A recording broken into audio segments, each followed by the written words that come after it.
Okay, let's dive in. Today, we're going to look at the Russia-Ukraine conflict, but maybe from a perspective you don't hear quite as often. Yeah, we're focusing on Burkina Faso, specifically its president, Ibrahim Traoré. Right. And this deep dive comes straight from the source materials we've gathered. The aim is really to unpack Traoré's view, understand how recent events fit in things like, drone strikes inside Russia, comments from former President Trump, and what this all signals for Africa.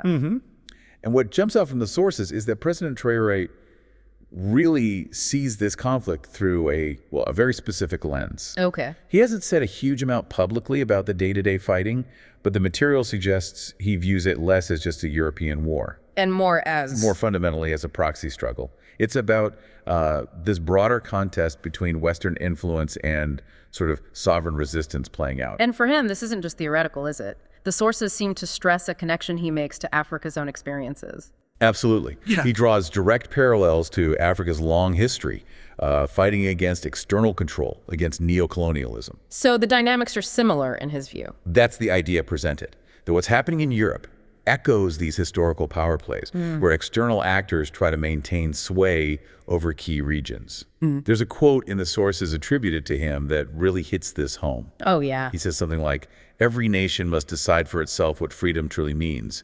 What we see in Europe now is not so different from what we have faced in Africa for decades." Wow, okay.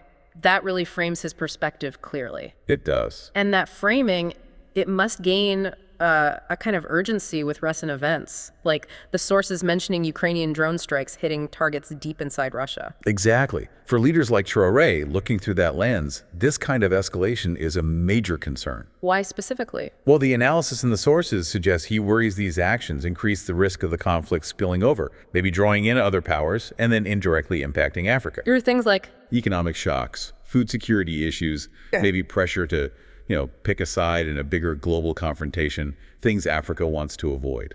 So the alternative being pushed, according to the sources, isn't about picking sides at all. Precisely. It's more about Pan-African neutrality, unity.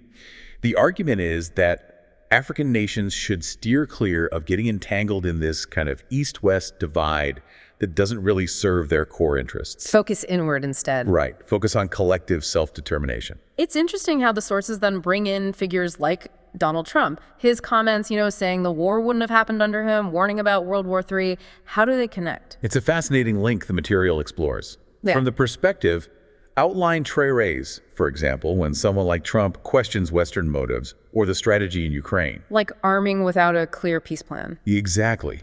It can, maybe inadvertently, seem to reinforce their own skepticism. It feeds into the view that this is about complex power politics, not just, say, straightforward defense or humanitarian goals. So it kind of validates their caution about getting involved. It can be interpreted that way, yes, reinforcing that caution about external entanglements. Okay, so let's pull these threads together.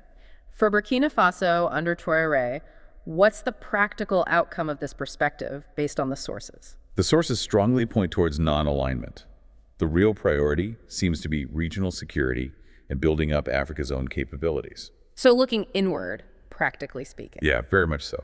Burkina Faso is reportedly focusing internally strengthening its military, developing mining, boosting agriculture. Self-sufficiency seems key. Building that internal resilience. That's the core idea.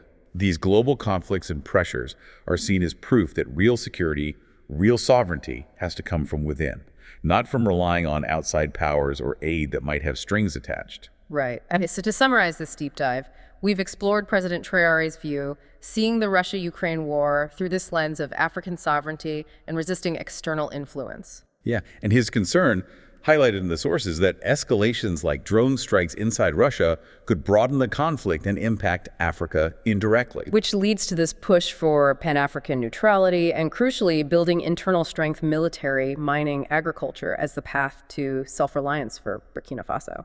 And we saw how even comments from figures like Donald Trump can, from this viewpoint, seem to underscore the idea that global events are driven by these complex power dynamics, justifying non-alignment. Understanding these different viewpoints, like the one from Burkina Faso we unpacked from the sources today, really adds crucial context, doesn't it? It really does. It shows global events aren't seen in a vacuum. They're interpreted through local histories and strategic priorities. Which leaves us with a final thought to consider, drawn from these themes.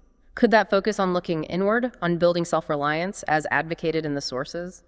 Could that actually be a kind of universal lesson for navigating today's world? Something to think about.